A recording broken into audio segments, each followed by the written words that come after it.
नमस्कार, आप देख रहे हैं विराट 24 न्यूज और इस वक्त मैं हूं आपके साथ अजिता। रीवा जिले में जहां एक से बढ़कर एक तपस्वी पैदा हुए, कलाकार पैदा हुए, वहीं दानवीरों की भी कमी नहीं रही। आज हम ऐसे ही दो दानवीरों की बात करेंगे जिसे सिर्फ जनता दानवीर ही नहीं कह रही थी बल्कि गजट में भी प्रकाशित किया गया था। वह दानवीर थे बैजनाथ राम सहाय गुप्ता बंधु, जिन्होंने जिले को एक बहुत बड़ी धरोहर के रूप में बैजू धर्मशाला दिया था। वह बैजू धर्मशाला आज उपेक्षा का शिकार है। इस तरह के भवन को बनाने में आज करोड़ों रुपए खर्च होंगे, करोड़ों का भ्रष्टाचार होगा। इसके बावजूद ना तो वह कारीगर मिलेंगे और ना ही ऐसा कोई दानवीर। आइए जानते हैं किसके द्वारा किस उद्देश्य से इस बहुमूल्य धरोहर का निर्माण कराया गया था।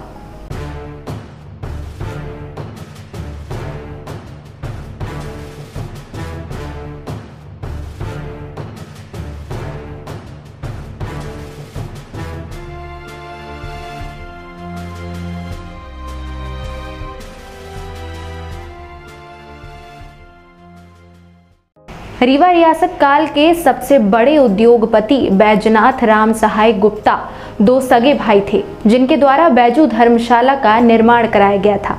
इसके निर्माण के पीछे उनका उद्देश्य था कि अल्प आय के लोगों को ठहरने के लिए कम से कम लागत में एक धर्मशाला मिले, जिसके लिए एक भव्य धर्मशाला का निर्माण कराया गया था, जो 1945 में बनकर तैयार हुआ था।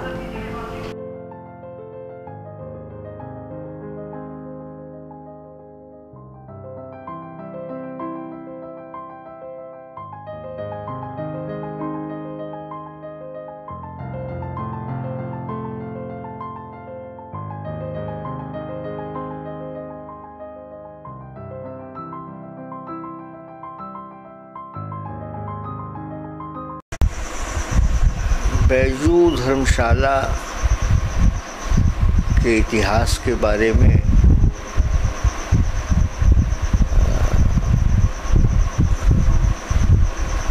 मैं ये बताऊं, सन 1945 में बनकर ये तैयार हुआ।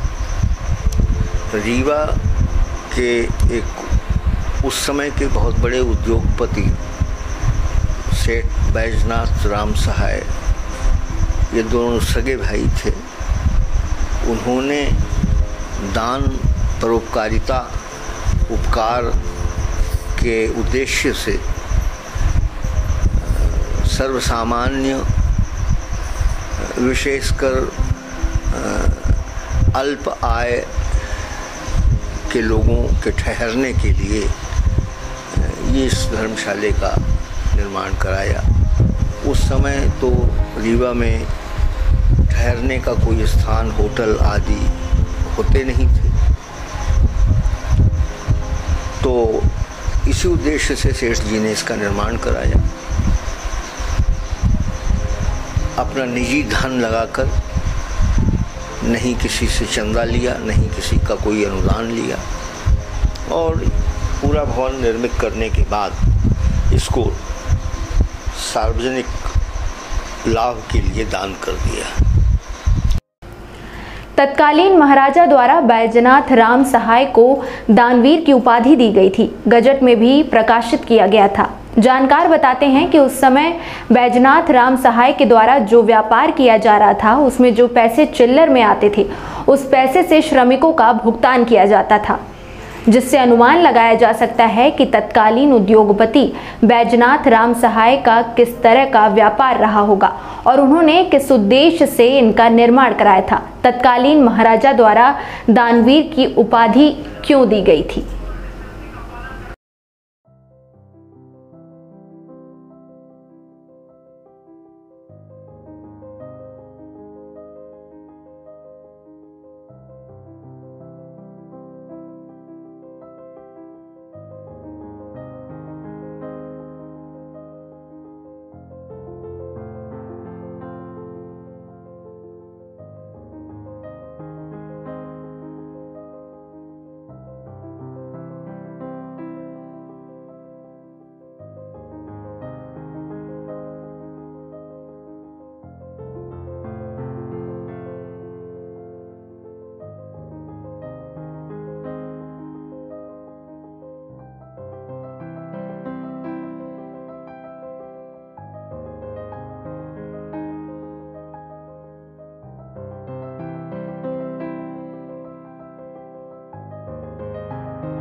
तत्कालीन रीवा नरेश के द्वारा इस महादान के लिए सेठ जी को दानवीर की उपाधि भी प्रदान की गई।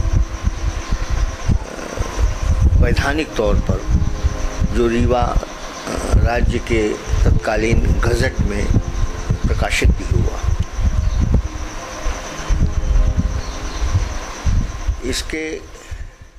इसके निर्माण में मुख्य कारीगर नवाब अली पठान थे। हालांकि 1 सैकड़ा से ज्यादा कारीगर काम कर रहे थे। श्रमिकों का कोई हिसाब नहीं है। इसका निर्माण सुर्खी और चूने से किया गया है।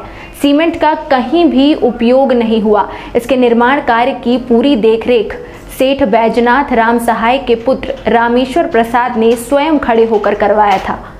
बताया जाता है कि 1 सप्ताह तक सुर्की और चूने को अन्य मसालों के साथ सड़ाया जाता था। इसके बाद उपयोग किया जाता था, जो आज 1 दशक पुराना करने की कगार पर है, लेकिन अपनी उसी भव्यता को संजोए है।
जो निर्माण में मुख्य कारीगर के रूप में एक नवाब अली पठान इसके मुख्य कारीगर थे।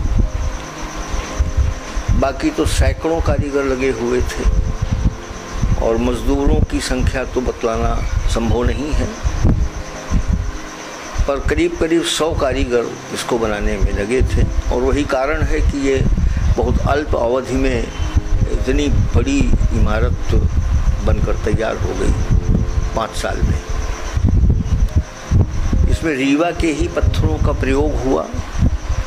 मसाले के रूप में सुर्खी चूना और ऐसा सेठ राम सहाय के पुत्र थे सेठ रामेश्वर प्रसाद, जिन्होंने भौतिक रूप से वहाँ खड़े होकर के भवन को बनवाया। उनके मुताबिक 8 दिन तक सुर्खी चून का मसाला घेपा जाता था और जब वो अच्छी तरह सड़ जाता था तभी उसका प्रयोग होता था। सीमेंट का कहीं प्रयोग नहीं है। बैजनाथ राम सहाय की मौत के बाद बैजू धर्मशाला के एक तरफ बैजनाथ गुप्ता का स्मारक बनवाया गया था, दूसरी तरफ राम सहाय का स्मारक बनवाया गया था। बताया जाता है कि जिस तरह से भव्य स्मारक दोनों भाइयों के बनवाए गए थे, उस तरह के स्मारक किसी महाराजाओं के भी नहीं हैं। जो स्मारक बनाए गए थे वो आज अव्यवस्था झेल रहे हैं और लोग उनके स्मारकों के पास बैठकर नशे का सेवन करते हैं।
उसके पश्चात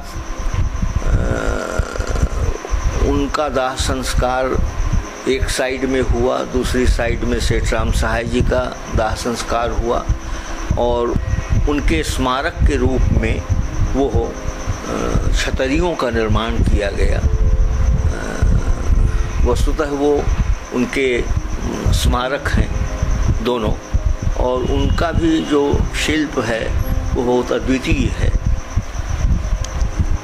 ऐसा शिल्प स्मारक के रूप में तो रीवा में महाराजाओं का भी नहीं है। आज भी ट्रस्ट के द्वारा नियंत्रित है, संचालित है। दानवीर भाइयों का उद्देश्य था कि नाम मात्र का शुल्क लेकर दूर दराज से आने वालों को ठहरने की सुविधा मिले। इसके चारों ओर जितना बहुमूल्य बैजू धर्मशाला था उतना ही जमीन छोड़ी गई थी, लेकिन अतिक्रमणकारियों ने इस पर कब्जा कर लिया है, जिसके चलते भव्य इमारत अव्यवस्था का दंश झेल रही है। नगर निगम प्रशासन भी सफाई नहीं करता, अपनी जवाबदारी का निर्वाह नहीं कर रहा, जिसके चलते यह धरोहर अपने अस्तित्व को खोती जा रही है। बताया जाता है कि तत्कालीन महाराजा से जब दोनों भाइयों ने लोकार्पण करने की बात कही तो तत्कालीन राजा ने कहा था कि इतने भव्य धर्मशाला का लोकार्पण करने से पहले इसमें सोने का ताला लगाया जाए, जिसके लिए दोनों भाइयों ने सोने का ताला लगवाया था और तत्कालीन महाराजा ने लोकार्पण किया था। हालांकि चर्चा यह भी रही कि उस समय तत्कालीन महाराजा ने उस सोने के ताले को स्वयं अपने कब्जे में ले लिया था।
और बहुत अल्प सुविधा शुल्क लेकर यात्रियों को ठहरने का आश्रय प्रदान किया जाता है, ताकि विशेषकर गरीब लोग वहाँ आश्रय पा सकें। भवन के क्षेत्रफल के ही अनुरूप चारों तरफ ज़मीन है।